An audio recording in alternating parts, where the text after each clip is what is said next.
deixei um recadinho no chat aí pro falar pessoal, dele, tá? vou falar dele, tá? Põe no chat também dos alunos já nos períodos.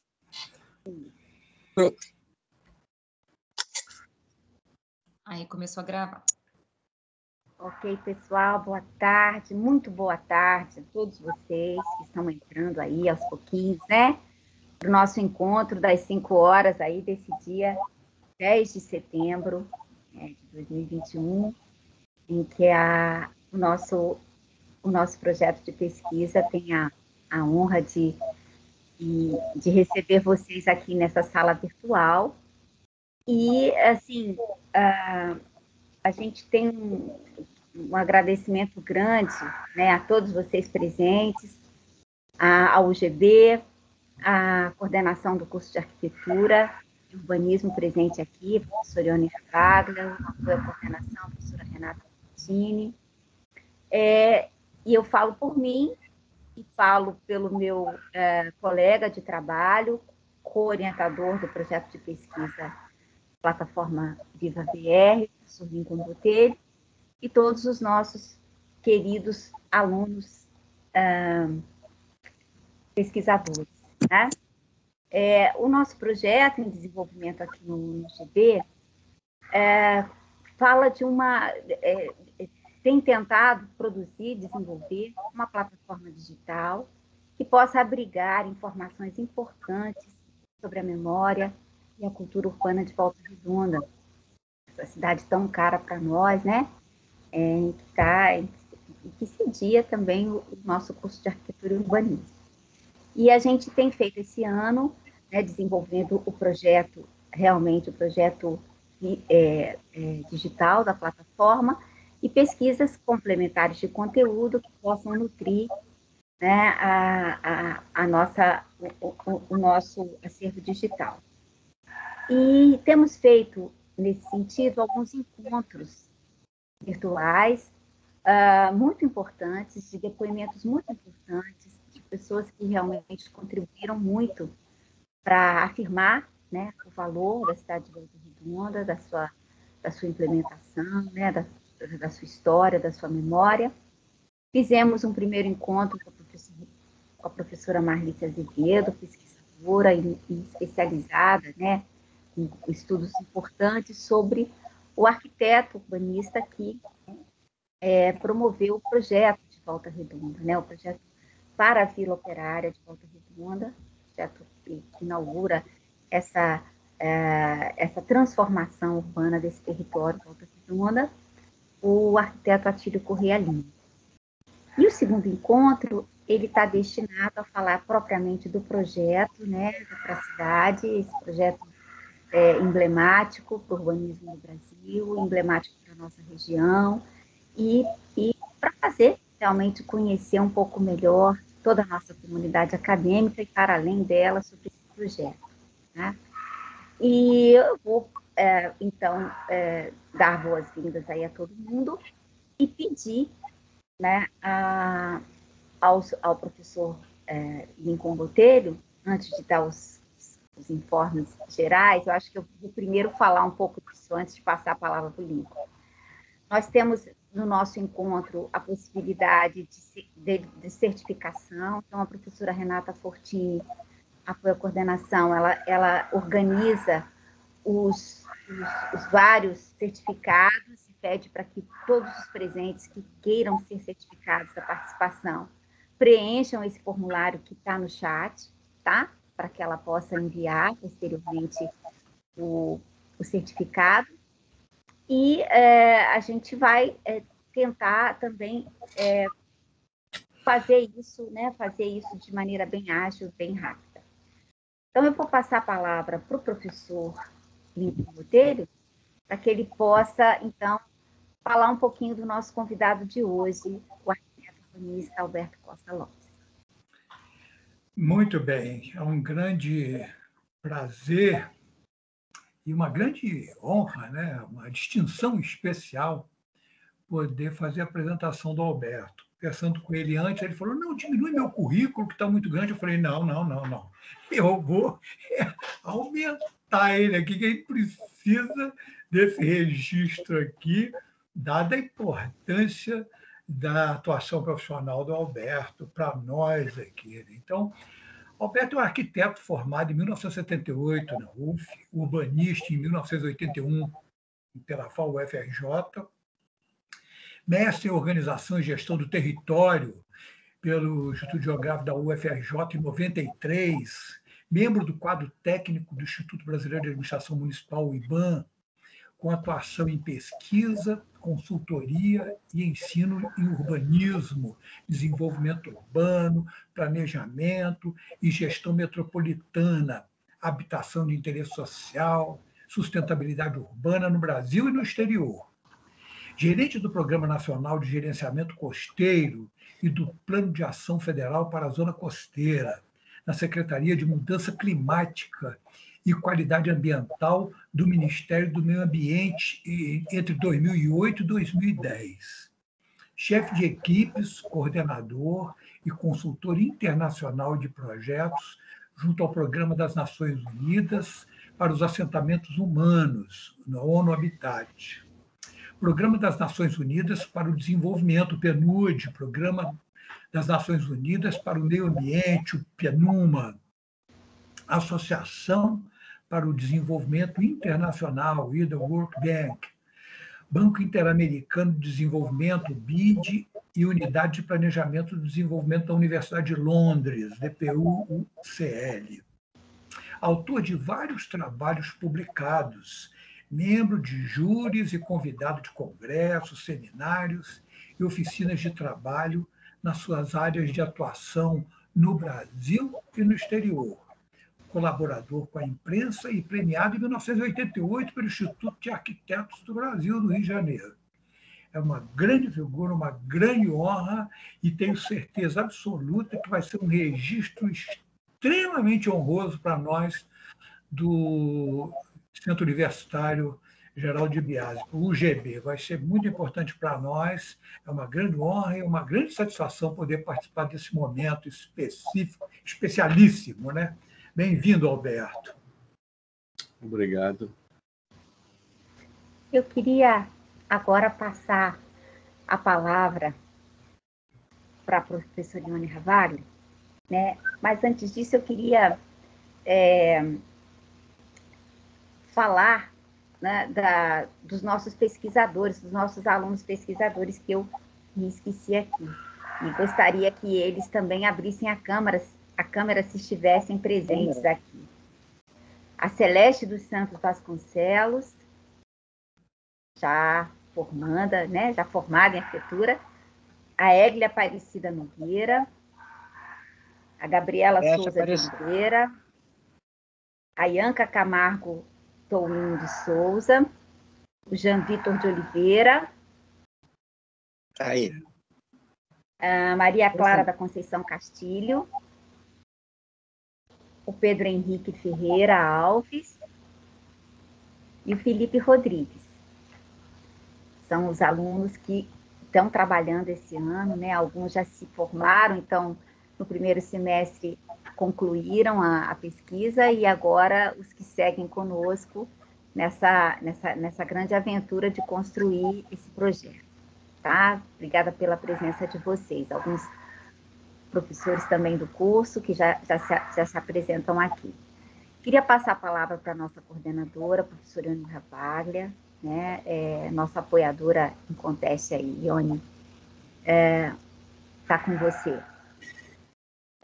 Pois é, professora André, o que falar, né? Depois de tudo que você e o Lincoln já fez, já falou, mas quero aproveitar, já que inclusive é importante, dizer que o curso de arquitetura fica muito encantado com a sua presença, tá, Alberto? E encantado porque eu uso os termos meus, às vezes são, né, diferentes.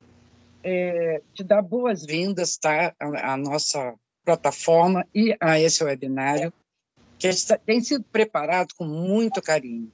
E a instituição dá todo o apoio, todo o logístico. A professora Renata é que faz essa parte promocional, né? Mas tudo vem para mim falar se vai valer ou não, né? Quando eu no final digo, está valendo, né? Óbvio. Então, a sua presença para nós é muito importante. Muito obrigado, tá, pela sua presença. Obrigado. Alberto, querido, a palavra é sua. Ok, então eu começo com agradecimentos, que para mim não são agradecimentos de praxe, ou seja, eu não me sinto agradecendo porque é uma praxe fazer isso no início, é porque eu realmente me sinto acolhido por colegas profissionais que parece que vibram na mesma frequência que eu, né?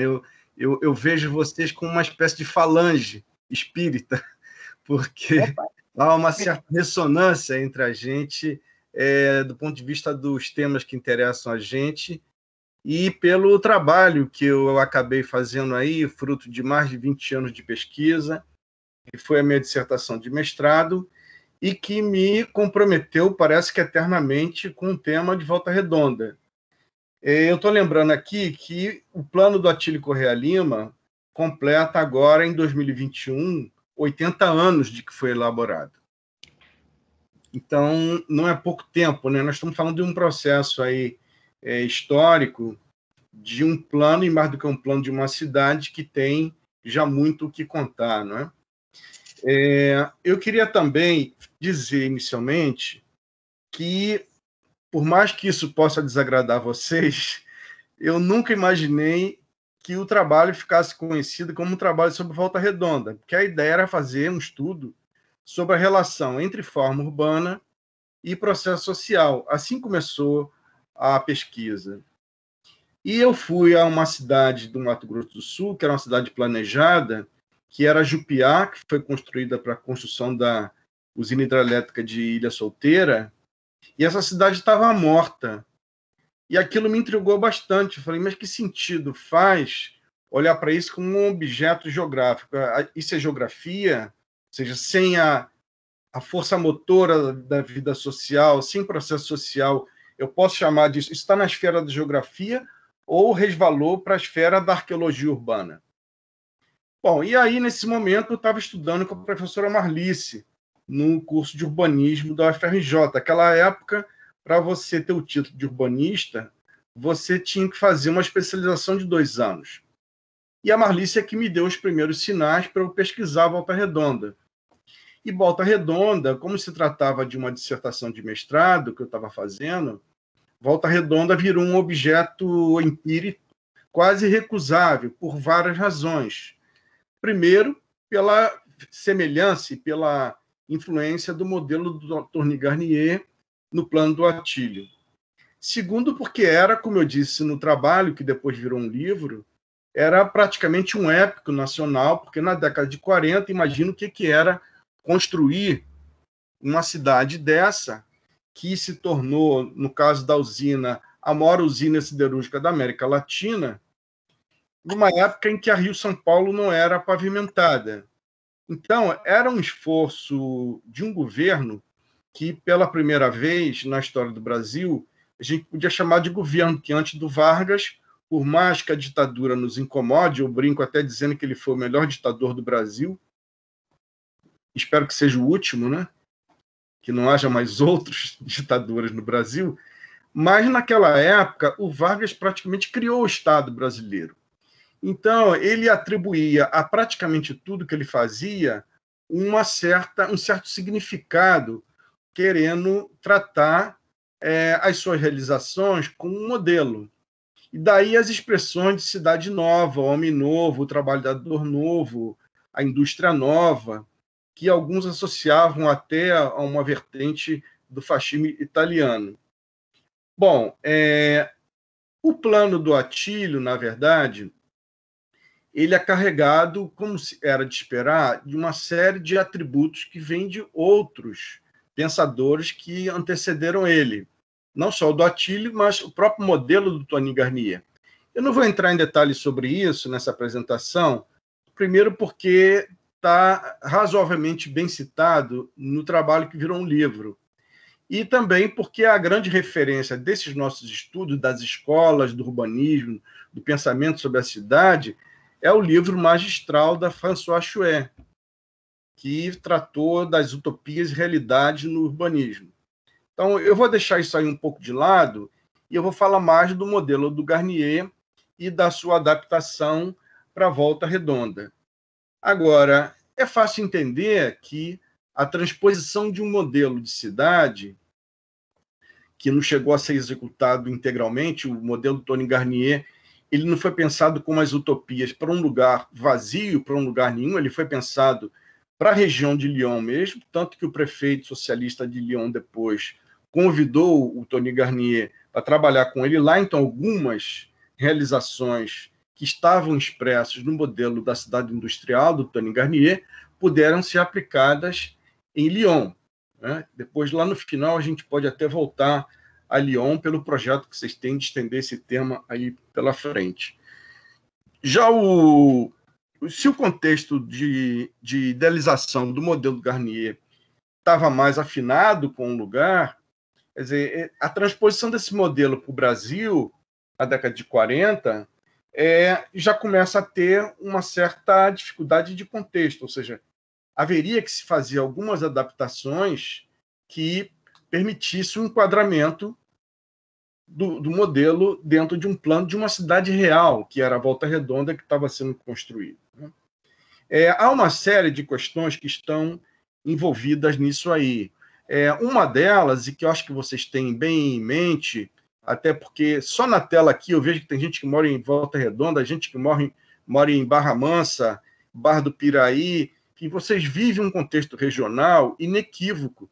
E a questão regional, desde o modelo do Tony Garnier, essa questão já era uma questão importante, que na implementação da cidade vai aparecer como uma questão extremamente relevante, que, não tendo sido cuidada, acabou exacerbando um pouco os impactos negativos que o projeto acabou por gerar.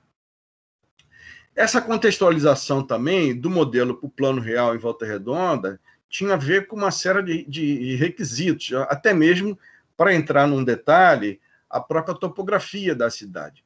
Mas os elementos principais do modelo estavam no plano do Attilio. O Attilio estudou na França, quando o modelo Tony Garnier estava em voga, então antes da Carta de Atenas do Le Corbusier.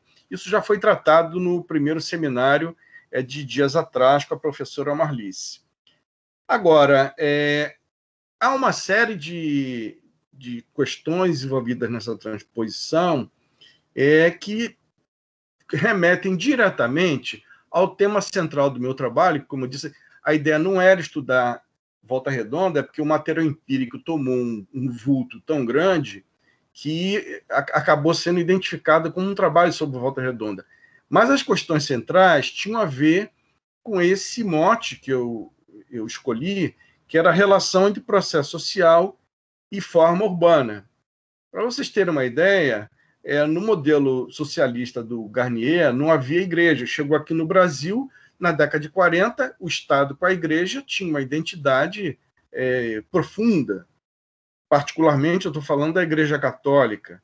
A terra, no modelo do Tony Garnier, era uma terra socializada, que era uma terra privada, que, no caso, virou, no plano da cidade, as terras que foram desapropriadas e integraram inicialmente o patrimônio da Companhia Siderúrgica Nacional.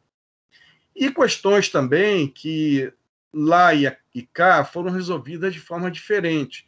Por exemplo, um debate intenso, e até com participação do Instituto de Arquitetos, já naquela época, se o projeto de Volta Redonda devia prever casas individuais ou apartamentos verticais, edifícios verticais de apartamentos, que já estavam em voga aí por alguns lugares do mundo, e inclusive no Brasil, né? Uma das explicações que está tratada no livro é de que a ideia de casa estava mais associada à família, e o edifício de apartamentos era o coletivismo já associado ao comunismo.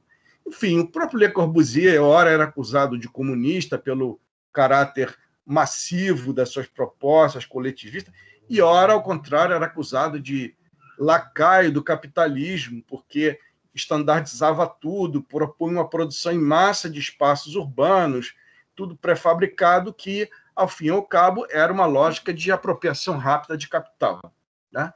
Enfim, eu estou dando um pano de fundo para a gente não esquecer de questões que são bastante fundamentais do ponto de vista da teoria, porque, como eu disse no início, a ideia era fazer uma tese que era uma dissertação, mas acabou tendo uma cara de tese pelo debate teórico que ela sustentou.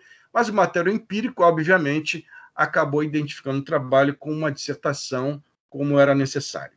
Bom, o trabalho que eu realizei e que vocês, a maioria, conhece, é um trabalho que foi, talvez não por acaso, acho que isso é um achado importante do trabalho e do livro, ele foi dividido em períodos, que eu acho que até pelo tema central que vocês deram a essa sessão do webinário, a morfologia da cidade e os limites da preservação espacial.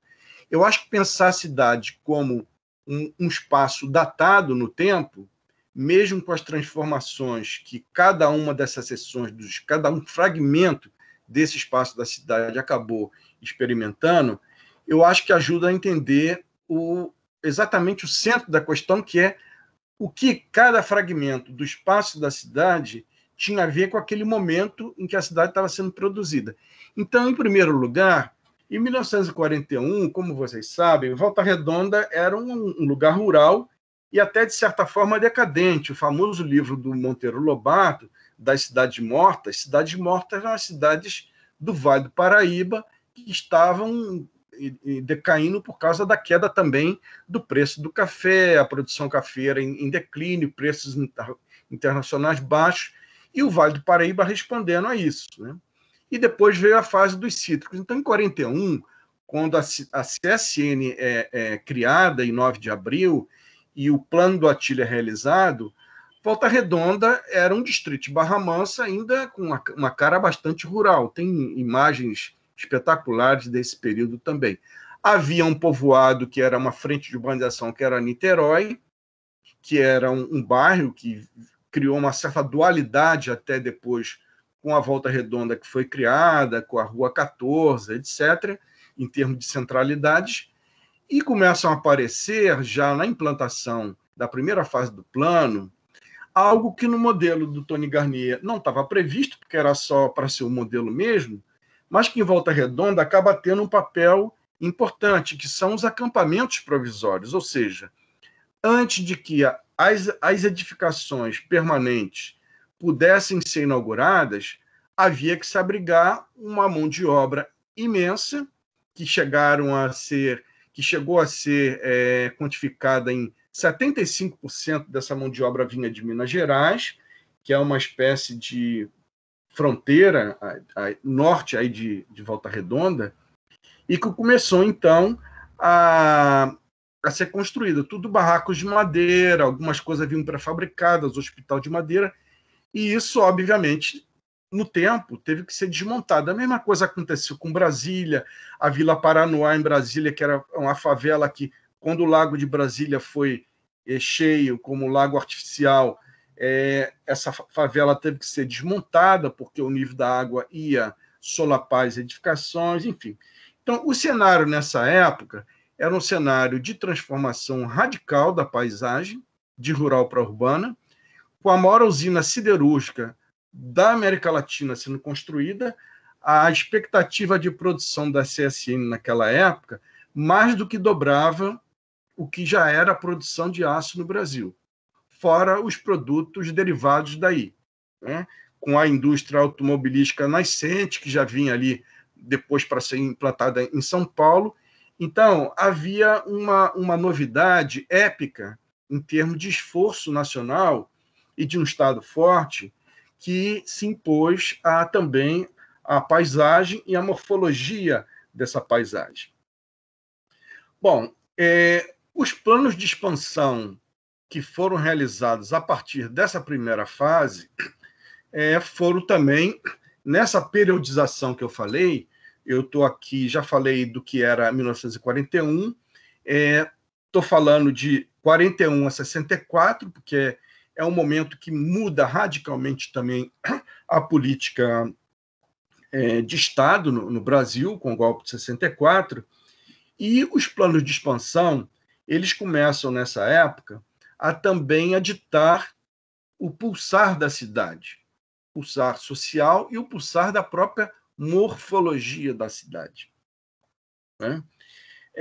Então, é um momento de grandes transformações, essas frentes de urbanização que estavam surgindo, os acampamentos provisórios, o enfavelamento, porque todo o conjunto de benefícios que a Companhia Siderúrgica dava aos empregados na época, que não eram poucos, além da distinção de você, um certo orgulho que as pessoas sentiam de trabalhar na CSN, esse projeto não pôde incluir todos. Eu até me referi à figura da Arca de Noé, porque muitos ficaram de fora da Vila Santa Cecília, ficaram de fora do bairro dos técnicos, que era o Bela Vista, e o bairro dos diretores. Enfim, a própria topografia acabou definindo quem estava embaixo, quem estava no meio e quem estava em cima.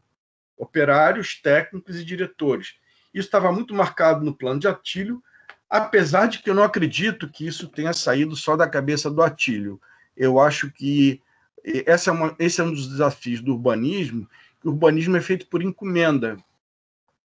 E assim como a igreja acabou ajudando a definir o padrão de casa e não de apartamento vertical, eu acredito que a estrutura da organização social no Brasil na época acabou naturalmente delimitando essas fronteiras topográficas em que as classes sociais e os níveis de inserção como empregado da empresa acabaram também expressando-se dentro da topografia da cidade. Tá? Bom, 64 é um momento de corte na dinâmica da cidade, dinâmica social, política. Volta Redonda passa a ter um prefeito eleito. Volta Redonda virou município em 54. Em 64, vira município de segurança nacional e passa a ter prefeito indicado pelo governador, que, por sua vez, era indicado pelo governo central, pelo regime militar. Bom, e aí, uma série de políticas que eram políticas nascentes naquela década de 40 com a CSN, inaugurada em 46, elas começam a mudar. Por exemplo, você chega na década de 70, a lógica de expansão da usina, que tinha sempre metas de dobrar a sua produção, a lógica de expansão era aproveitar ao máximo a capacidade instalada, com investimentos mínimos. Não importa, isso está gerando um alto grau de poluição, que foi um debate aceso em Volta Redonda sempre, não sei como é que está isso hoje, e redução drástica dos investimentos sociais, que geravam benefícios adicionais aos empregados, em grande parte dos empregados da empresa. Então, é óbvio que isso aí vai se refletir também na forma de organização do espaço interno, nessas fricções entre bairros de melhor nível de serviço, infraestrutura, bairros piores, etc. E essas tensões acabam se exacerbando a níveis assim bastante tensos, que depois nós vamos ver, a partir de 85, que isso vai realmente explodir na cidade. Bom, o plano D, eu estou falando de D de dado, talvez tenha sido o plano de maior impacto na cidade. E aí, nesse momento, que é particularmente a partir da década de 70 e até 85, que é o momento em que o município retoma a sua condição de município que pode eleger um prefeito, eu fiz uma associação de vários momentos dessas décadas a um livro famoso do Ítalo Calvino, que é de leitura obrigatória para todos nós, arquitetos urbanistas, que é o livro As Cidades Invisíveis. Então, uma das cidades que são relatadas pelo Ítalo Calvino é a cidade de Fedora. Fedora é uma cidade, para o Ítalo Calvino, que tem um palácio de cristal. Em cada sala do palácio de cristal tem uma outra cidade imaginada por alguém que fica dentro de uma redoma de vidro. Então, você entra nesse palácio e você começa a visitar as ideias de reformulação, de replanejamento e redesenho da cidade, e eu associei a esse período a cidade de Fedora. não foram poucos os planos que foram feitos nessa época, já tentando dar conta de dinâmicas que a gestão da cidade não podia dar. Eu digo sempre, aí não só pelo trabalho de Volta Redonda que eu fiz, mas pela experiência profissional que eu vim realizando aí ao longo dessas décadas, que sempre que há muito plano é porque não há muita gestão. No momento em que a gestão se implanta e ela consegue dar conta das tensões e de todas as demandas que se revelam para o setor público e para a sociedade em geral, a gestão dá conta.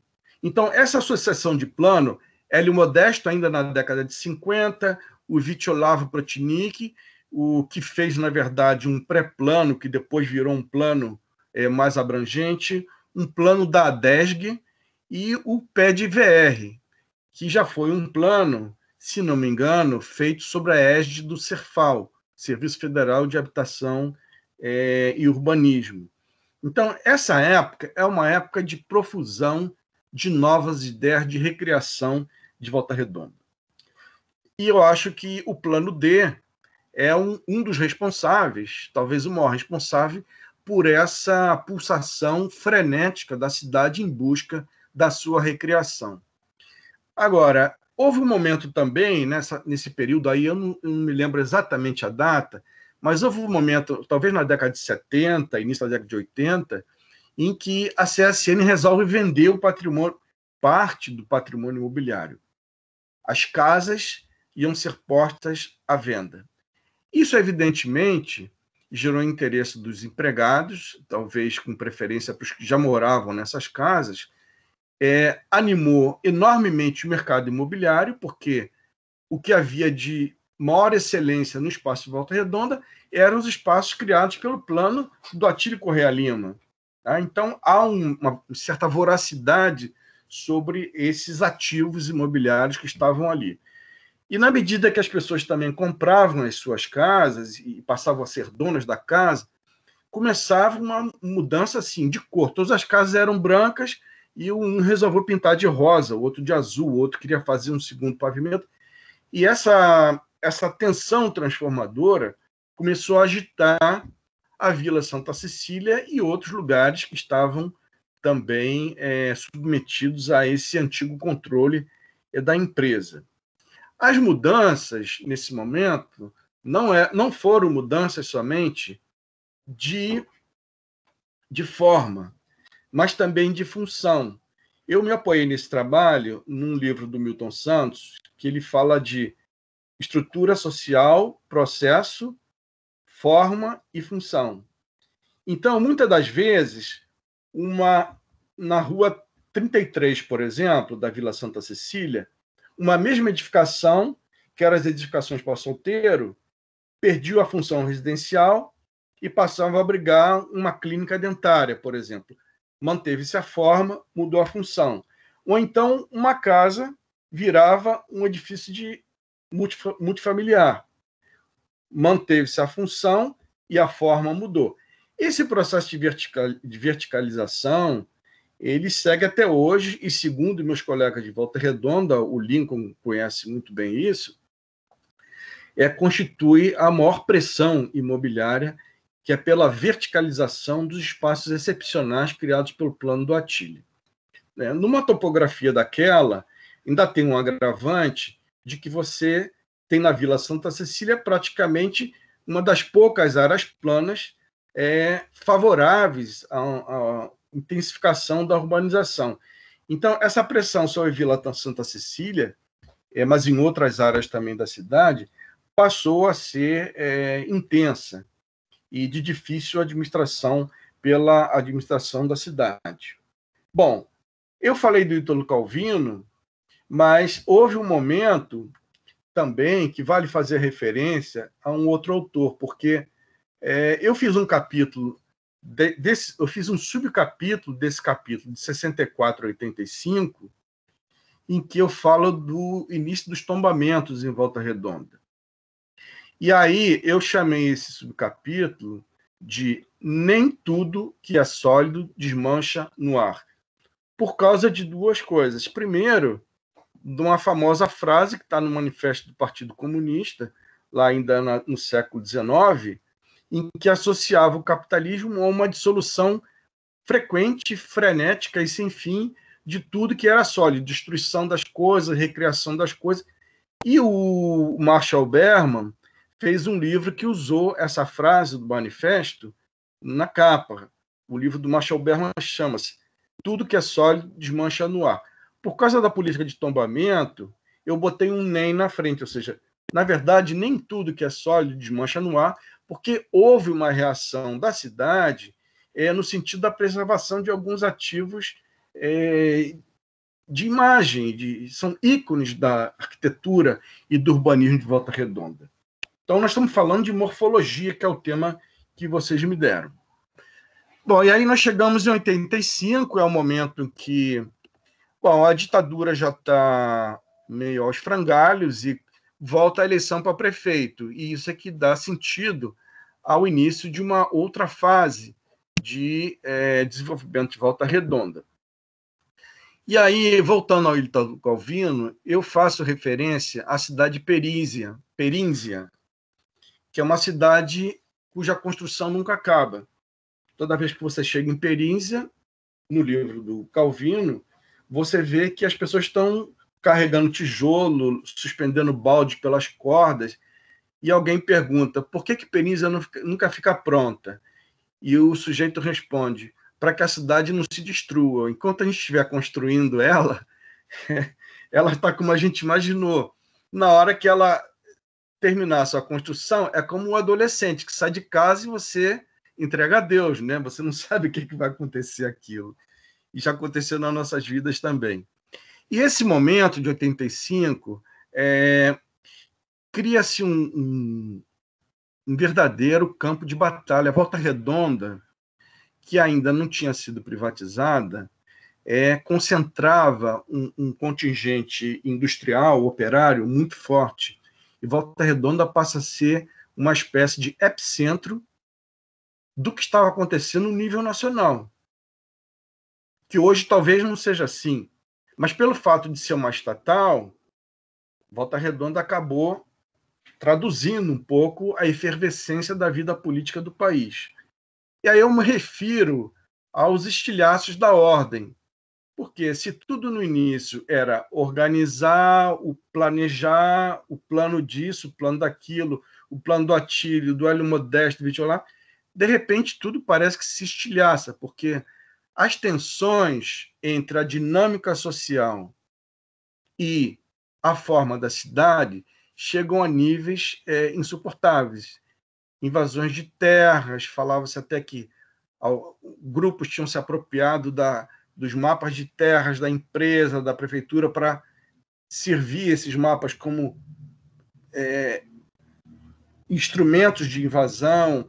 Entra as SEBs também, as comunidades eclesiais de base entram em cena, então a igreja participa, os operários metalúrgicos já eram muito fortes também já nessa época, participam, e as tensões em Volta Redonda chegam a um ponto em que, talvez valesse, para eu sintetizar, eu me refiro a dois fenômenos, dois momentos que aconteceram nessa fase em Volta Redonda. Primeiro, a invasão da cidade pelo Exército, a tomada da entrada da usina pelo ativo econômico que era também pelo Exército, a morte de 3 operários, que gerou um monumento desenhado pelo Oscar Niemeyer, e que no dia seguinte, que era 1º de maio, foi explodido por forças que eu, pelo menos, não sei,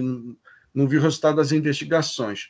Mas aí reergueram esse monumento com as marcas do atentado, em vez de reconstruir o monumento. Eu achei muito simbólica essa reconstrução do monumento, essa recolocação do monumento no mesmo lugar com as marcas do atentado, que eu chamei de monumento de dupla autoria, que não era mais o monumento do Oscar Niemeyer, era o monumento do Oscar, mais aquele que foi lá e botou a bomba e explodiu o monumento.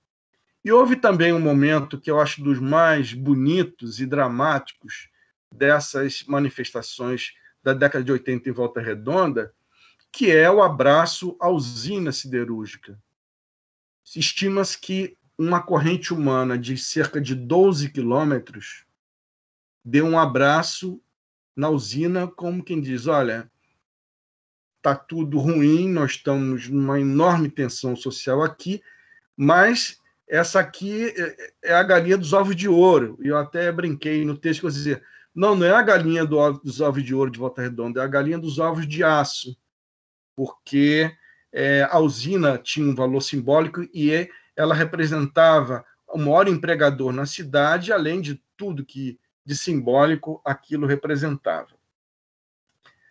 Bom, a gente chega aí no momento em que, na época, eu parei meus estudos, porque eu terminei meus estudos para essa dissertação em 93, que foi exatamente o momento em que a CSN foi privatizada. Foi, acho que, final do governo Collor, antes dele sofrer o impeachment, ele privatizou a CSN como uma espécie de atitude simbólica, sinalizando para a vitória do neoliberalismo, que já vinha aí pela América Latina, o Chile entrou bem antes, e Volta Redonda passa a ser uma espécie de exemplo. Olha, o caminho agora é esse, privatizar, e etc, etc. Então, nesse momento, eu praticamente tive que encerrar o trabalho, e de lá para cá, eu realmente não fiz nenhum estudo sistemático. Eu tenho mantido contato com meus colegas de Volta Redonda, que sempre me atualizam algumas coisas, mas o que eu acho que tem de importante ainda no trabalho que eu concluí está nas conclusões, porque eu não me satisfiz em cortar a história da cidade em períodos e fiz umas conclusões prospectivas, imaginando o que poderia acontecer no futuro. Eu estou falando de 93. Então, isso aí vai fazer que 20 anos? Não, 30 anos? Talvez 30 anos. Bom, então, alguns achados, eu acho que só para provocar essa discussão do que veio depois de 93, que vocês sabem melhor do que eu. Primeiro, se criou, dentro das áreas que foram objeto do plano do Atílio, espaços de total excepcionalidade. Eu vou dizer que é o filé mignon de Volta Redonda, para morar, pelas amenidades, pelo desenho dos espaços públicos, pela atenção ao verde, à preservação do rio. Não estou falando do Rio Paraíba do Sul, estou falando dos riachos que corriam ali dentro da área do plano. Então, esses lugares até hoje são lugares disputados. A pressão imobiliária está em cima desses lugares e não por acaso, né? A outra questão que eu acho muito simbólica, e eu acho que isso devia ser objeto de uma pesquisa específica de vocês, professores, alunos das universidades aí do Vale, é o significado do edifício central da CSN está até hoje, desde pouco depois da privatização, está vazio. Isso eu cheguei a ver, porque eu voltei depois à Volta Redonda, e eu fui lá e eu fiquei extasiado, fiquei perplexo em ver que o edifício, que no plano do Atílio foi pensado para ser a sede da prefeitura, foi de fato ocupado pela sede da empresa, que nesse ato afirmou o seu poder de mando, de comando da cidade, e que depois da privatização ele não é nada. Ele é um edifício que vai virar um cortiço, ele é um slum, como na expressão original do inglês, que as pessoas traduzem slum como favela, mas o slum é o edifício decadente, que está sendo abandonado, quem sabe um dia possa ser invadido. Lembrando que nesse edifício sede da CSN, que havia sido pensado para ser a prefeitura da cidade, no térreo desse edifício estava nada mais, nada menos do que a enorme maquete do plano do Atílio com a usina. No livro que eu publiquei, tem uma foto dessa maquete com vários empregados, diretores, técnicos em volta da maquete, olhando o início da construção da cidade, no momento que a cidade vai começar a ser implantada, e aquilo é um olhar sobre o futuro.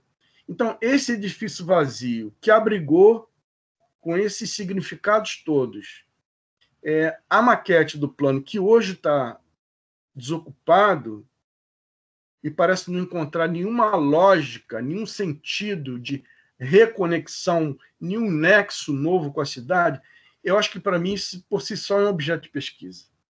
Tá? Se eu tivesse que fazer um documentário sobre Volta Redonda, isso fica até como uma sugestão para vocês. Quem sabe vocês, nesse projeto, conseguem usar imagens, e eu consultei muitas imagens que estavam na Escola Técnica Pandiá Calógena, mas um documentário sobre Volta Redonda hoje, com essa perspectiva sobre a qual nós estamos tratando aqui, eu começaria com uma imagem desse edifício sede vazio. Colocaria a câmera no hall de entrada, que é um hall monumental, e eu começaria o documentário assim. E daí eu partiria para o tempo passado, voltaria a 1941. É uma imagem que me surgiu na hora que vocês me propuseram esse diálogo aqui com vocês. Bom, para as conclusões, como eu disse, eu tive uma intuição que me pareceu muito feliz na época, que também pode servir como uma sugestão para vocês. Eu estou aqui já, tem várias provocações para fazer para vocês. Vocês me chamaram aqui para eu sair daqui dessa tela e eu ir dormir.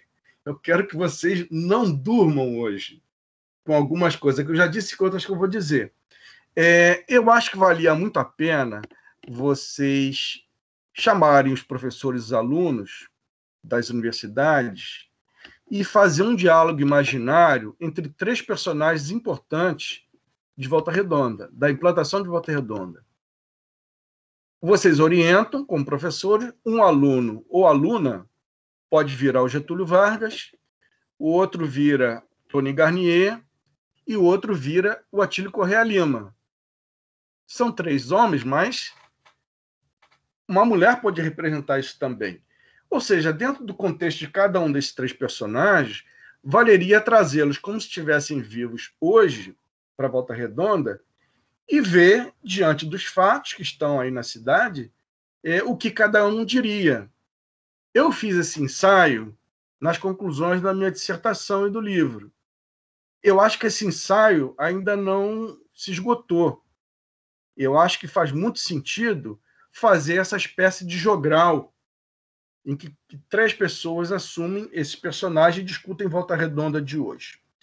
O Vargas, como eu disse, poderia argumentar que algumas coisas deram errado porque a revolução que eu imaginava ficou inacabada. Eu tive que me suicidar em 54.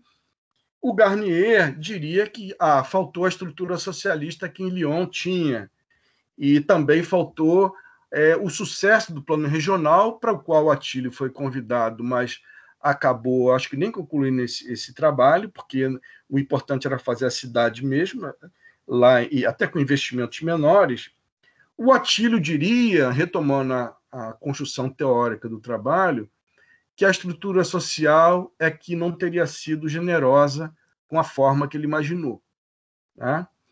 E, finalmente, ainda nas conclusões, eu lembrei de uma passagem do trabalho extraordinário da Regina Morel, em que ela fala que, na época braba da implantação de Volta Redonda, houve muitas deserções. Não eram fugas, eram tratadas como deserções porque era uma época de guerra. A guerra só acabou em 45. E fugir da obra de Volta Redonda significava uma deserção, porque ou você ia para lá ou ia para o serviço militar. Então, eu imaginei também o que seria trazer esses fugitivos da cidade hoje para ver se valeria a pena ter fugido, ou se o lugar por onde eles foram lugares melhores do que era a Volta Redonda na década de 40. Bom, eu encerro dizendo o seguinte: a questão de fundo para nós é se o urbanismo é, de fato, uma ciência. Desculpa, mas tem um chiado aí no som. Eu não sei se alguém ligou Agora melhorou, agora apagou. Então, a primeira questão aqui, para encerrar, é se o urbanismo é mesmo uma ciência, ou seja, uma vez a gente encontrando uma forma ideal, utópica, um modelo, se essa forma responde a todos os desafios da organização espacial das cidades. Né? Haveria uma forma última e pronta para abrigar funções urbanas e vida social? Eu acho que não, e Brasília também mostrou isso. Né? Então, da forma, nós passamos a pensar em uma outra coisa, que são os padrões. Quando nós fizemos um trabalho com o Carlos Nelson lá para Roraima, eram cidades tão pequenas que pensar o planejamento de cidade de 4, 5 mil habitantes era quase pensar uma cidade nova. Então, em vez de a gente pensar no modelo de cidade, a gente pensou padrão de rua, padrão de quarteirão de quadra, divisão de lote, gabaritos, como se fosse um jogo. Esse trabalho de Roraima gerou o famoso livro do Carlos Nelson, que é A Cidade como Jogo de Cartas, e que parte também desse debate sobre a natureza do urbanismo e quais são as ferramentas e os limites da nossa atuação. Eu penso que a grande tarefa do urbanista, que, aliás, é uma profissão que já está em mudança, porque o urbanismo como disciplina, ele é de 1910. Nós temos aí 111 anos somente, que antes dos urbanistas, quem planejava a cidade era engenheiro militar, era médico sanitarista, que vão voltar agora, estão voltando a opinar sobre o planejamento da cidade. Então, eu acho que a nossa disciplina está em mudança, e eu não sei se todos já perceberam. E, finalmente, eu tenho aí umas perguntas que eu recebi de Andréia e de Lincoln, que foram formuladas por alguns alunos do curso. Eu não sei se já me reporto a elas, ou Andréia. Na verdade, primeiro, parabenizar seu passeio aí pelo seu trabalho de pesquisa, né, Alberto? E também por essa história de Volta Redonda, pelo seu viés, pela sua leitura. Foi tão cara para vários pesquisadores aí ao longo desses anos todos. E eu me incluo nesse rol, né? E tenho certeza que as suas provocações são muito bem-vindas por aqui. Né? Somos todos muito provocados pelos destinos que Volta Redonda tomou e tem tomado, mas especialmente pelos marcos matéricos aí dessa cidade que a gente tenta, de certa maneira, preservar dentro dos limites possíveis, né? Mas os alunos da iniciação, eles organizaram, né, algumas perguntas. A primeira pergunta é de uma aluna que não pôde estar presente hoje. Então, faço eu a pergunta, depois os meninos vão fazendo para você, tá? Então, a pergunta da Maria Clara, que diz: você considera que a implementação da Companhia Siderúrgica Nacional e o projeto de urbanização de Volta Redonda, marcantes para a história da urbanização e industrialização no Brasil, mereceriam maior reconhecimento de forma geral, a nível nacional? Bom, sem dúvida, eu acho que esse é um dos esforços que vocês vêm fazendo, que eu apoio, já me comprometi, sempre que vocês quiserem e se movimentarem no sentido de iluminar esse processo todo da fundação de Volta Redonda com algo valioso, que essa plataforma digital já é uma parte, e até mais fácil, porque não sendo um objeto material, ela talvez seja mais barata. Não é que seja menos trabalhosa, não, eu sei que vocês trabalham muito nisso, mas é menos cara de fazer. A ideia de ter um centro de memória, como a gente já comentou, é quase que impossível uma cidade como Volta Redonda não ter, que seja uma salinha com os arquivos de memória, com recuperar a maquete da cidade. Eu acho um absurdo que Volta Redonda até hoje não tenha isso. Tá? E também, eu acho que o debate que Volta Redonda suscita é um debate que está colocado em várias outras cidades, essa coleção de cidades novas que o Brasil tem. Cidades novas, eu estou dizendo, só para situar bem do ponto de vista teórico no termo, eu estou falando das cidades modernas, que vieram dessas escolas do final do século XIX, com a industrialização, com a segunda industrialização, e, sobretudo, a primeira metade do século XX. Então, eu acho que importância enorme, enorme. E eu acho que as ferramentas para fazer isso estão com vocês aí. Eu posso ajudar e criar, junto com vocês, um fato que ilumine Volta Redonda como um espaço de visitação e, quem sabe, um ativo turístico mesmo da cidade, porque eu, pelo menos, eu viajo, eu não deixo de ir ao Museu das Cidades. Tem cidades pequenas no mundo que tem museu. E eu lembrava outro dia, numa conversa com você mesmo, André, e o Lincoln, que o Rio de Janeiro não tem um Museu da Cidade. Você imagina que uma cidade como o Rio de Janeiro não tem Museu da Cidade? Tem um arremedo de um museu, mas chega a ser contraditório, que nós temos o Museu do Amanhã e nós não temos o Museu do Ontem. Então, o Rio não tem. Eu estou falando como carioca, então eu estou cobrando a vocês aí. A gente tem que montar um museu de Volta Redonda, mas o Rio de Janeiro também não tem. Eu não sei se respondi à pergunta. Respondeu sim. Vou chamar o Felipe. Felipe, a pergunta agora é sua. Olá, boa tarde. Minha pergunta é sobre o ponto de vista urbanístico. Quais são as maiores qualidades do projeto de Atílio Corrêa Lima para Volta Redonda? Bom, Felipe, olha só. Eu acho que dentro do contexto que o plano de Volta Redonda foi criado, eu acho que o plano tem um significado muito grande, porque ele se integra a um conjunto de iniciativas de planejar cidades que, ou mal ou bem, estavam em busca de qualidade. O problema, por isso que eu tratei no meu trabalho da relação entre forma urbana e processo social, que quando as fricções entre a estrutura social e a forma são pequenas, a cidade vai bem. Quando há uma exacerbação, e isso aconteceu na década de 80 em Volta Redonda, que deu aquela explosão enorme de manifestações, eu acho que parece que a forma não correspondeu à estrutura social. Eu estou me lembrando aqui de uma região do mundo, me desculpe se eu vou dar um salto geográfico muito longe, mas eu tenho um certo encanto de estudar os países escandinavos, os países nórdicos. A estrutura de organização social, o modelo de democracia, a relação sociedade-Estado, o estado de bem-estar social, naquele contexto deles, que não dá para transpor exatamente para cá, mas a gente tem que ter esses controles para a gente se mirar. Eu acho que ali não há muita fricção entre a forma como a cidade está organizada e o padrão das cidades. Eu acho que houve fricções e há fricções em Estocolmo, em Oslo, em Helsinki. Eu estou falando particularmente das capitais, porque muitas dessas cidades e desses países também são muito abertos à imigração, são universalistas.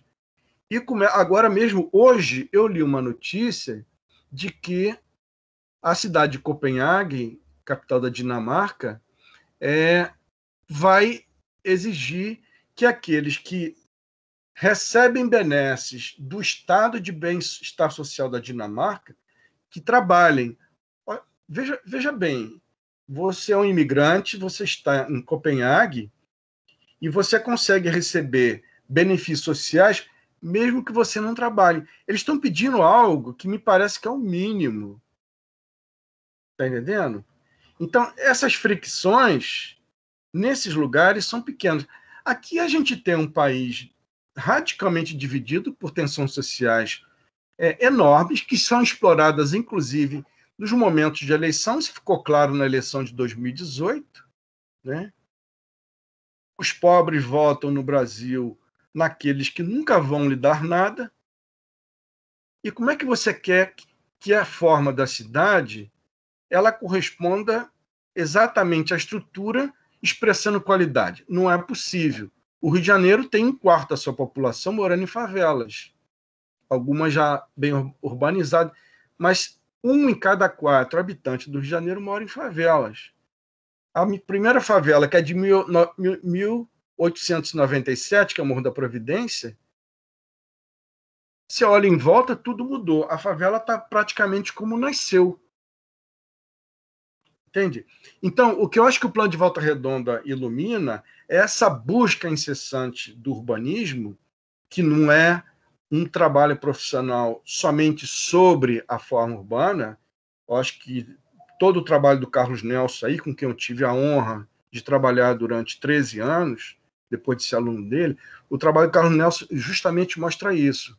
Porque nem nos escritos marxistas a forma urbana teve um tratamento como forma urbana. Por quê? Para os marxistas, o futuro era uma questão do processo social. O processo social é que ia dizer como é que ia ser a forma. Mas aí você não faz nada, e ao contrário, as cidades socialistas que foram ditas socialistas, que foram construídas nos países do bloco soviético, todas se serviram de modelo de cidades planejadas. Então, eu acho que a resposta aí ao Felipe não é uma resposta assim cristalina, mas, Felipe, eu acho que o grande ensinamento, não só de Volta Redonda, mas da cidade planejada, é essa busca incessante do nosso meio profissional de encontrar essa boa relação entre forma e processo social. E não há uma forma única para resolver questões que são latentes e demandas da sociedade. Senão, Brasília seria a melhor cidade do Brasil. Para todos.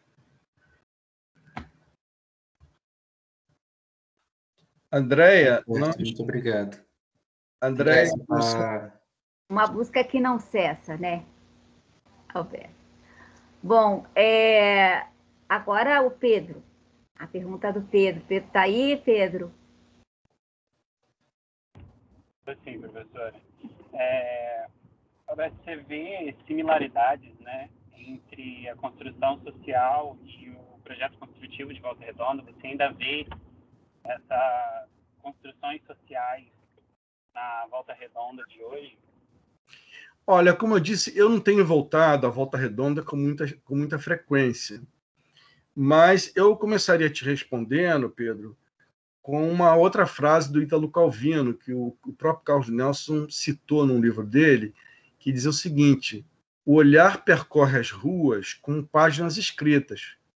Você que é um profissional da área, você consegue andar em Volta Redonda e ler cada um desses lugares que nós estamos falando sobre eles. Entende? Então, o que acontece? Eu acho que essa percepção do rebatimento, como você falou, da lógica espacial e a construção da cidade, ela tem que ser lida também nesses diversos momentos, nesse processo. Né? Porque pode ser que muitos que eram pessoas desqualificadas, que ganhavam mal, que tiveram que morar em favela, pode ser que tenham tido alguma ascensão social, tenham encontrado um lugar, vamos dizer assim, mais de decência dentro da cidade. Então, eu acho que essa pesquisa sobre o que cada lugar desse responde hoje em termos de relações sociais. O que virou a Vila Santa Cecília? O que virou esses bairros que ficaram na encosta, o Bela Vista, por exemplo? Tá? E o próprio Retiro. Aliás, o Retiro não, desculpa. Retiro. Aquele do outro lado do rio. Não, eu falei errado. Eu estou me referindo àquele rústico. Exatamente. O rústico, acho que é um bairro interessante para pesquisar e para buscar uma resposta melhor para você, Pedro. Bacana. Agora, o Jean. Obrigado. Boa tarde. Eu gostaria de saber se dá para perceber nas intervenções urbanísticas posteriores que passaram a cidade um respeito a esse plano do Atílio, ou se foi muito descaracterizado. Veja bem, tem duas questões aí. Uma é o que aconteceu dentro do próprio plano. Outra é se os padrões imaginados para o plano que foram implantados inicialmente na década de 40, se eles conseguiram ser reproduzidos no resto da cidade. Nós tínhamos um projeto de pesquisa no IBAM, ainda com Carlos Nelson vivo, que era justamente para investigar isso, tomando Belo Horizonte, que é um plano de 1895, Maringá, que é da década de 40, se não me engano, com uma cidade de jardim, Volta Redonda, Brasília, essas grandes cidades emblemáticas planejadas, a ideia era fazer um contraponto, estudar o que estava proposto dentro do plano e o que aconteceu em volta, para recuperar todo esse debate que a gente está tentando realizar aqui sobre forma e processo social. Então, eu acho que o esforço de gestão da cidade, o Lincoln mesmo foi secretário, deve ter muito a dizer sobre isso, é uma tentativa de garantir padrões mínimos de qualidade. Por isso que eu me referi aos padrões, porque mais do que a forma, a gente tem que pensar em alguns padrões que possam não ser replicados como um carimbo, mas que possam inspirar a construção de espaços de qualidade sanitária, com certo higienismo, com facilidade de locomoção, com acesso a serviços. Esse é o grande dilema do planejamento. E aonde a excepcionalidade se impõe, ela gera, num país como o Brasil, a sua negação. Você vê Curitiba. Curitiba é uma cidade que resolveu se construir com um padrão de qualidade, mas que, para isso, teve que expulsar os mais pobres para os municípios da periferia. Eu tinha vontade de investigar de onde vem essa crise hídrica que Curitiba está experimentando, porque será que os mananciais de água de Curitiba estão dentro do município ou estão nos municípios onde houve a negação de tudo? Onde houve uma exacerbação do processo de urbanização por população que não podiam pagar o preço de morar em Curitiba.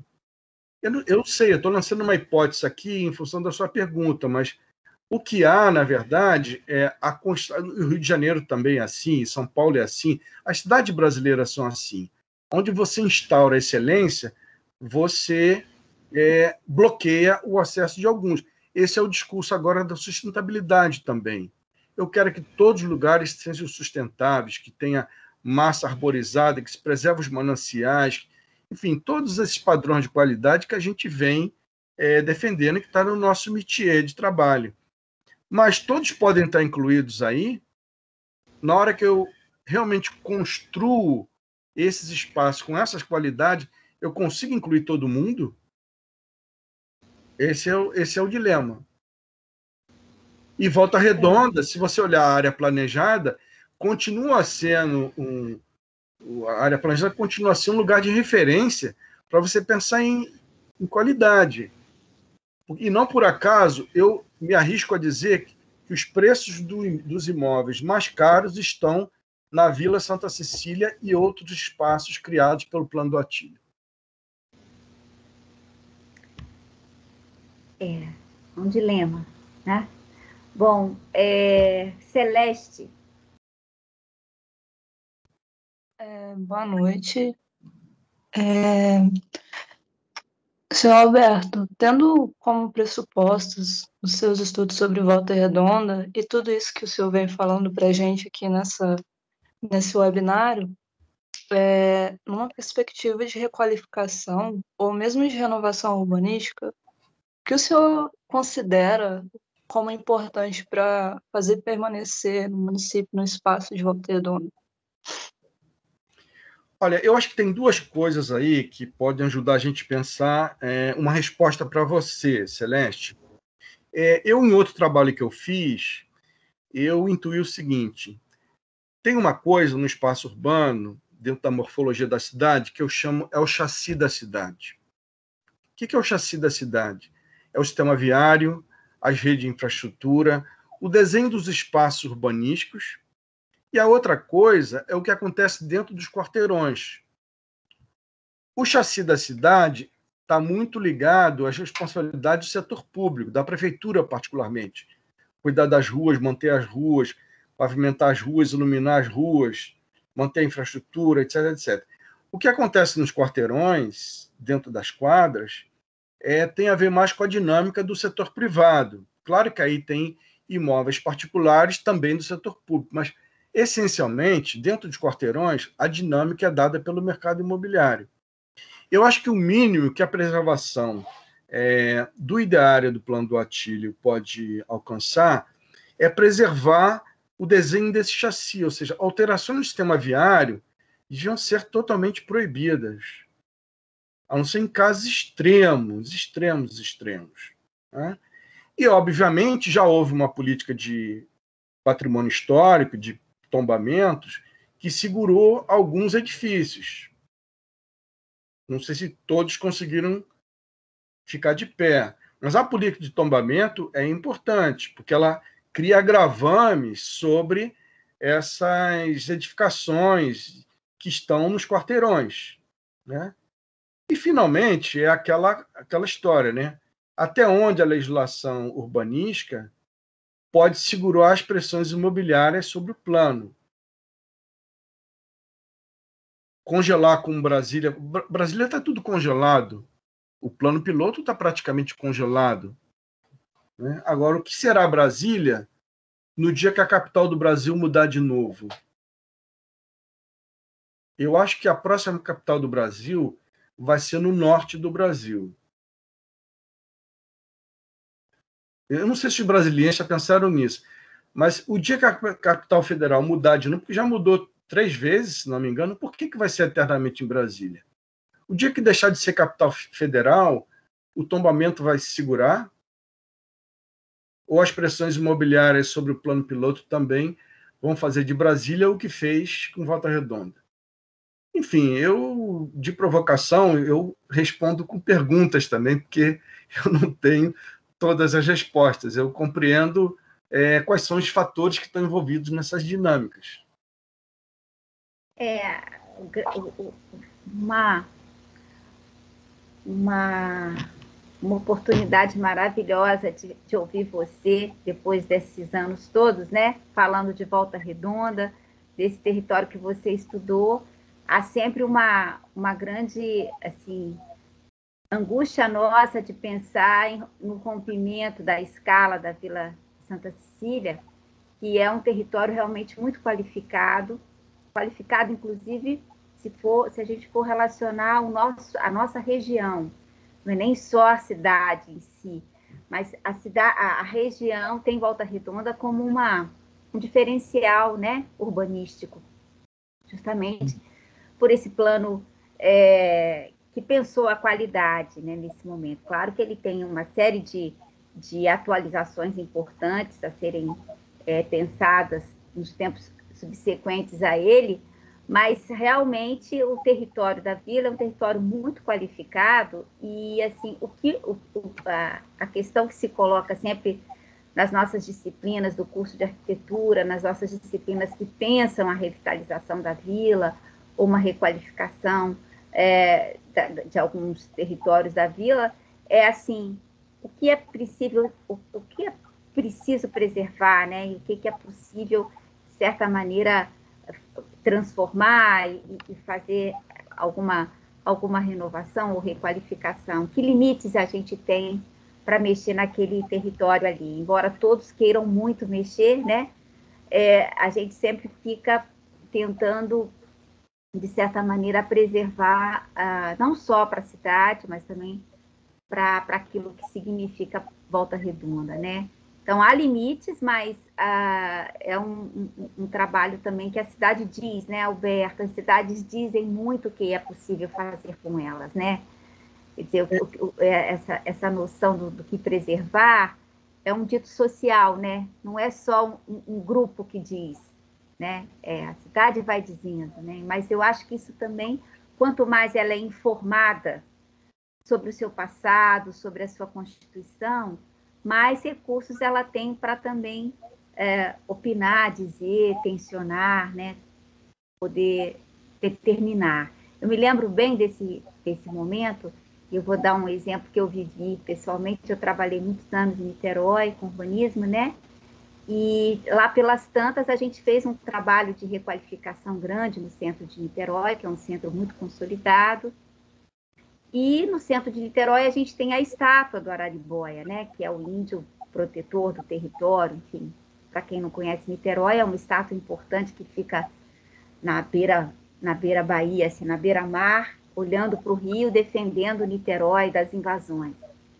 E uma das arquitetas do nosso grupo lá sugeriu que, enfim, o Araribóia, então, olhasse para Niterói, deixasse de olhar para o rio e olhasse para Niterói para fazer uma abordagem simbólica com a Rua da Conceição, né, num eixo central importante de lá e tal. E a cidade foi para a Praça do Araribóia impedir.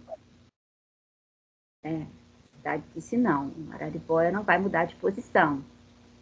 Né, começaram as obras, o projeto foi aprovado e quando ele se movimentou, a cidade estava lá toda para impedir. Então, há assim, é simbólico, mas há um reclame, né? Quer dizer, há um tomar conta do destino da cidade, o que pode ser feito, o que não pode ser feito. Então, eu acho que a informação, no caso de Volta Redonda, como um território projetado especial, né?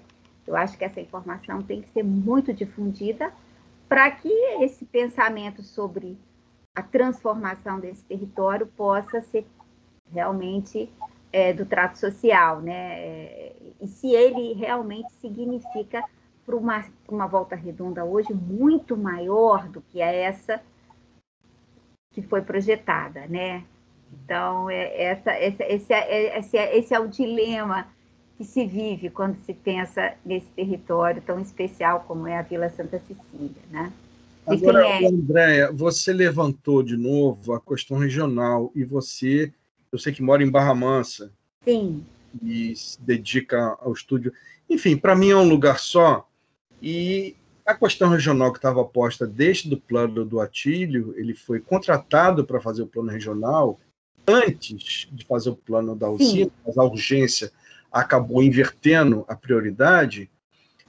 Eu vejo muitas razões para se fortalecer a gestão regional daquele conjunto de municípios do Vale. Porque se eu tiver uma localização boa em Barra Mansa ou algum outro município vizinho ali, com transporte rápido, por que eu tenho que morar na Vila Santa Cecília? Entendendo? E pela configuração da topografia que eu me lembro, particularmente no eixo do Rio, eu me pergunto por que não tem até hoje um VLT para você sair de algumas áreas de Barra Mansa, chegar em Volta Redonda e vice-versa, ou para outros municípios. Eu acredito que esse projeto já tenha sido discutido, não sei como é que está hoje, ou mesmo BRT com transporte rápido, de maneira a você reduzir esses deslocamentos em termos de tempo e criar vantagens locacionais para localizações que estão em outros lugares. Sim. O predicado, a vocação de cada território, né, ser, de certa maneira, privilegiada, né? No caso da Vila, a vocação, né, essa vocação de uma estrutura planejada, diferenciada, de serviços de comércio, de habitação, e a escala projetada a ser, talvez, preservada, né? Essa é uma ideia. Mas, de qualquer maneira, Alberto, essas provocações são muito bacanas e a gente espera te trazer para bem mais perto, né? Numa Volta Redonda contemporânea, né, Lincoln? No Vale do Paraíba contemporâneo também, no Médio Paraíba.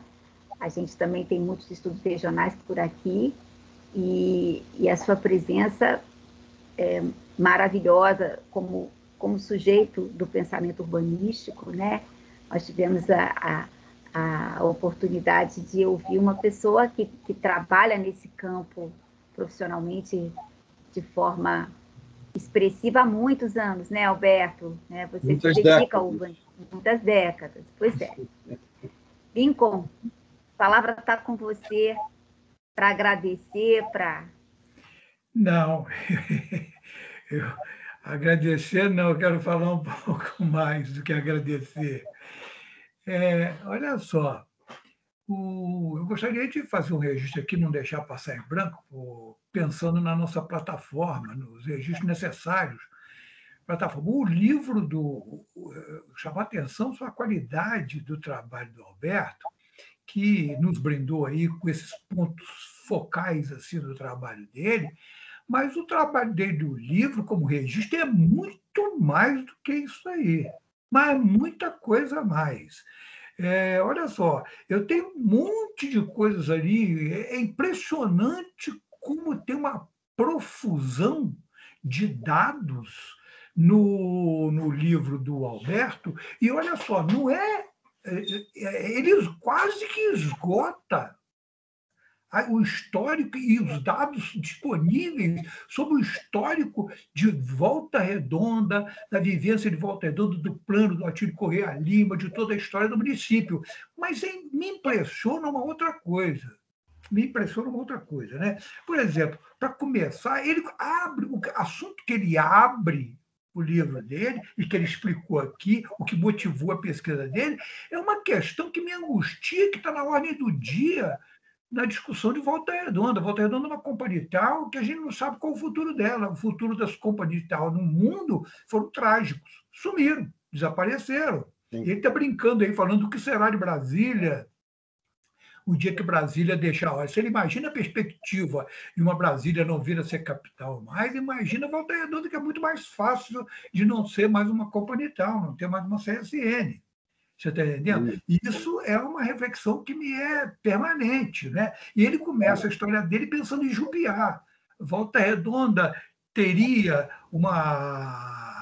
assim, de certa maneira, uma condenação, ou pelo menos um risco de vir a ser uma Jupiá da vida? São outras perguntas que eu não quero responder, mas que eu acho que é importante o trabalho dele, porque o trabalho dele coloca essas questões.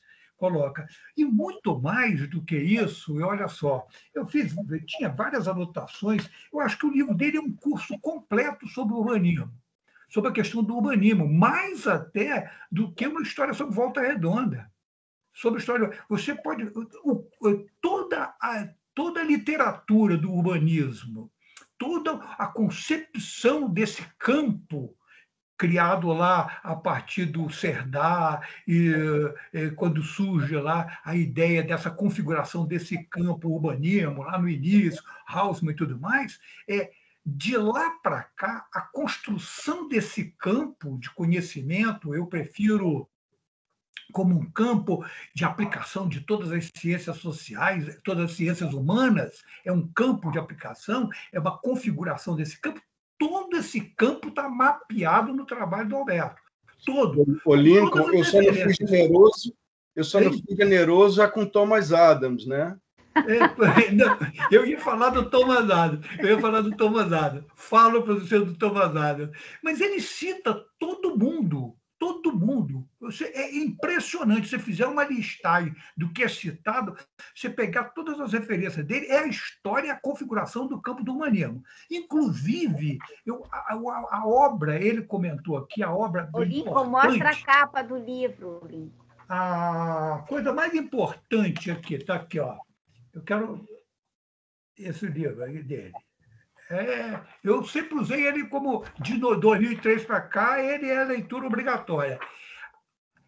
A maior importância para mim de configuração desse campo, quem melhor define, para mim tem dois grandes nomes que assim foram importantes para mim, e que é Leonardo Benévolo e a François Schwer.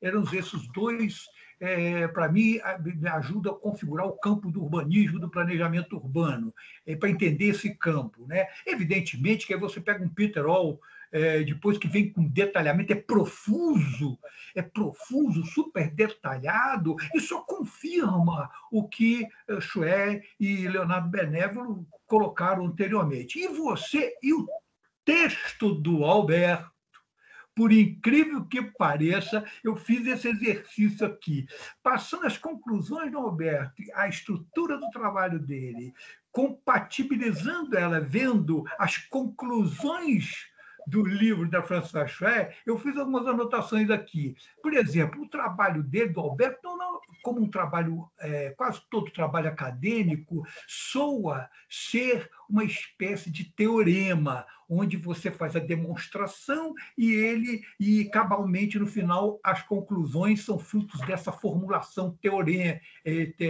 de um teorema. o trabalho do Alberto é mais abrangente do que isso. Não se aprisiona nessa estrutura de teorema dos trabalhos acadêmicos convencionais. Ele é extremamente generoso, ele coloca toda uma enxurrada de informação, né? Então, ele é mais do que o resultado de um teorema. E estudando Volta Redonda, passou por todas as questões do campo que se chamou urbanismo, desde Cerdá, todas as questões. Ele, por exemplo, como antevisto nas conclusões da Schwerer, como eu falei, a crítica à pretensão de um urbanismo científico, mito da sociedade industrial, que isso é uma lição da François Schwerer. O livro, o Alberto faz questão de colocar isso, e ele usa o estudo de Volta Redonda para convalidar essas afirmações, essas conclusões da Schwerer. Depois ele fala sobre os modelos, que é o que Schwerer fala, os modelos fruto de motivações ideológicas de uma sociedade industrial, e, no nosso caso, tipicamente, o Tony Garnier, que é um urbanista progressista, né? Entre culturalistas progressistas, ele é o exemplo do racionalismo e do progressismo, e nós estamos chapados nisso. E o Alberto passa por isso daí, faz uma mixagem maravilhosa, uma ponte entre essas conclusões, essas afirmações da Schwerer, a observação do modelo do Tony Garnier e a prática, o modelo copiado do Attilio, e o resultado na prática é impressionante. Isso é um negócio para quem está jogando, conhece esses textos, é um negócio assim, é um brinco, né? As arbitrariedades do modelo, que é criticado, uma das críticas da coisa, a arbitrariedade do modelo, o problema do modelo, toda a discussão, toda sobre a forma, um modelo arbitrário, como o que ele é fruto de uma erudição e de caráter, de uma motivação ideológica, de uma crença, e no final, na prática, quando ele acontece na prática, o que ele suscita, o que ele provoca, se ele é absorvido ou se ele detona outros processos. Isso está colocado no livro. Isso é um supra-sumo, isso é um brinco, isso é vamos dizer assim, um manjar de experimento, é quase que um experimento das conclusões da François Schwerer, né? O embate, e ele não deixou nada de fora, o embate semiológico entre a cidade nova e a cidade velha, que a Schwerer denuncia como a perda da linguagem, que a gente perdeu a linguagem do antigo, daquele mundo antigo, e não construímos uma outra. O processo em construção, né? O planejamento urbano como linguagem, e o participativo versus o tecnocrático que ele coloca, e no final ele cobra. Tem uma página nas conclusões dele importantíssima sobre o papel do urbanista, sobre as nossas responsabilidades, sobre o nosso papel, sobre essa angústia de você estar com esse pepino na mão. Você não tem uma ciência cabal, rascunhada e definida. Você está nesse processo de construção permanente e se cobrando um patamar ético extremamente superior, que fora dele não há como se imaginar na discussão do urbanismo. Se você não tiver profundo questionamento ético sobre esse papel, você está fora dessa discussão. Você está usurpando o nome de urbanista se você não se propõe a uma análise, um mergulho com profundidade ética sobre essas questões, né? E no final, a François Schwerer fala que é a cidade do futuro. É a cidade do futuro. Quem sabe? Não é possível saber qual é a cidade do futuro. E as questões do Alberto colocam isso magistralmente. E agora, aqui conosco, nessa apresentação, ele ainda ampliou o negócio, colocando a história de Brasília. Ainda provocou mais ainda. Provocando mais. Eu acho o seguinte, para nosso registro aqui, ele fala da cidade, tem um chassi, né? A obra sumiu tudo aqui. A obra do Alberto é um shape, para mim, é um shape de todo o nosso trabalho da plataforma. Se a gente quiser avançar na questão, porque todas as questões do urbano, desde a construção desse campo e até o futuro, e para onde esse campo aponta.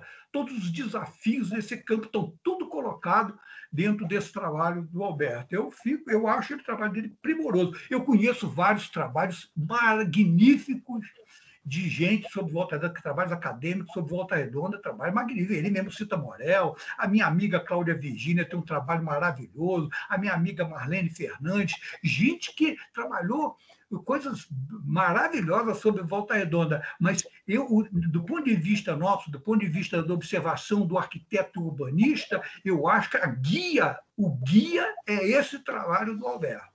Eu acho que isso é indispensável para nós. Eu não podia deixar de fazer esse registro aqui, pensando no futuro da nossa plataforma. Exatamente. Professora Andréia, Pois não. O Lincoln é brilhante, né? Não, desculpe, ele já sabe o que eu estou falando. O Lincoln é brilhante, porque quando ele começa, ele vai, né? Ele faz uma viagem maravilhosa, amor da minha vida. O Lincoln, o Alberto, não repara, não, mas é que eu e o Lincoln, a gente muito assim, eu brinco muito com ele, ele muito comigo. Mas eu acho que nós estamos só com um probleminha técnico, a gente né? A gente está você e o professor Baião têm que ir para a sala online do trabalho de curso, né? Desse período. Agora é a coordenadora que está falando, tá, Alberto? Eu estou cobrando dos professores ir para a sala de aula. Sim. Porque eu assisto todas as aulas, entro em todas as aulas online. Pois não. Eu vejo todas as aulas. E aí, o Baião parece que quer falar, mas o Baião... Nós estamos com o tempo aí, eu sei que nós estamos com o tempo apertado, mas... A gente está encerrando, Baião, porque a gente vai realmente... a gente colocou esse horário, Alberto, porque agora se iniciam as aulas, agora às 6h30, né? 18h30, e aí foi muito importante esse referendo do Lincoln, né, para que ficasse registrado a importância do seu trabalho por aqui, né?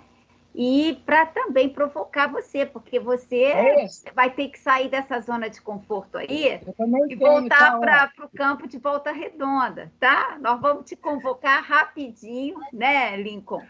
Assim que essa pandemia acabar, na pandemia a gente já te convocou, mas depois da pandemia você vai frequentar muito esse espaço aqui. Muito mais rápido do que ele pensa, né? Deixa a pandemia acabar para ele ver. Se prepara, tá?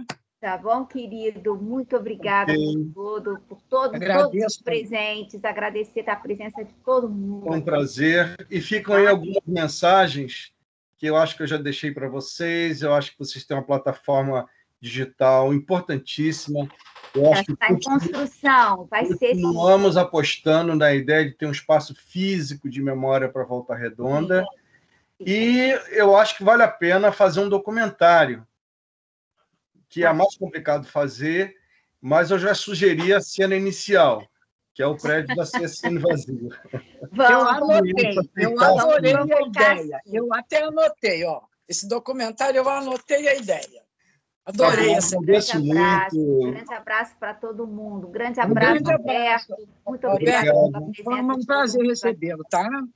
Obrigado. Foi um prazer. Muito obrigada, querido.